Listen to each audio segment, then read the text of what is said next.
नाज़रीन नवां खे मंसूराबाद में ख़बर ॾियूं त ॻोठ राजड़ी वटि इंडस हाईवे ते कार कल्टी थी आहे। 7 ॼणा ज़ख़्मी थी पिया आहिनि, खेनि अस्पताल मुंतक़िल कयो वियो आहे।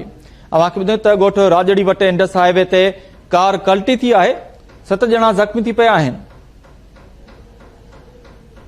इन हवाले सां वधीक तफ़सीलनि लाइ असां सां लाइन ते मौजूद आहे केटी न्यूज़ जो रिपोर्टर अबू बकर खोसो। जी अबू बकर, तफ़सीली जो जी बिल्कुल राबेल ही जो है मंसूराबाद बसा अफ़सोसनाक जो रोड हादसो पेश आयो है। जो है सेवन का कराची तरफ वेंदड़ तेज रफ्तार कार है ड्राइवर के कंट्रोल में निकरी करे राजड़ी इंडस हाईवे वट है रोड के बसा कल्चो खाईंदे किरी पई, जैसे नतीजे में कार में सवार ॿारनि औरतन समेत 7 ॼणा उहे ज़ख़्मी थी पिया। जिते रोड हादसो थियण खां पोइ मक़ामी माण्हुनि थाणो मांझन पुलिस ऐं मोटरवे पुलिस ज़ख़्मियुनि खे तिबी इमदाद लाइ तालका अस्पताल मांझन मुंतकिल कियो, जिते जेका ज़ख़्मियुनि जी सुञाणप थी है, जंहिंमें मसमात रेखा ज़ाल अब्दुल मनान फलपोटो, जन्नत दी मोहम्मद आज़म फलपोटो, जॾहिं त 5 वरनि जो ॿारड़ो सईद पुट वहीद फलपोटो, जॾहिं त मुस्कान दी अब्दुल मजीद फलपोटो ऐं ॿिया जेके ज़ख़्मी शामिल आहिनि। जिते मांझन अस्पताल में जूं के बि सहूलियतूं न हुजण जे करे जिन्हनि ज़ख़्मियुनि खे वरी लम्स अस्पताल जामशोरो मुंतकिल कयो आहे। जी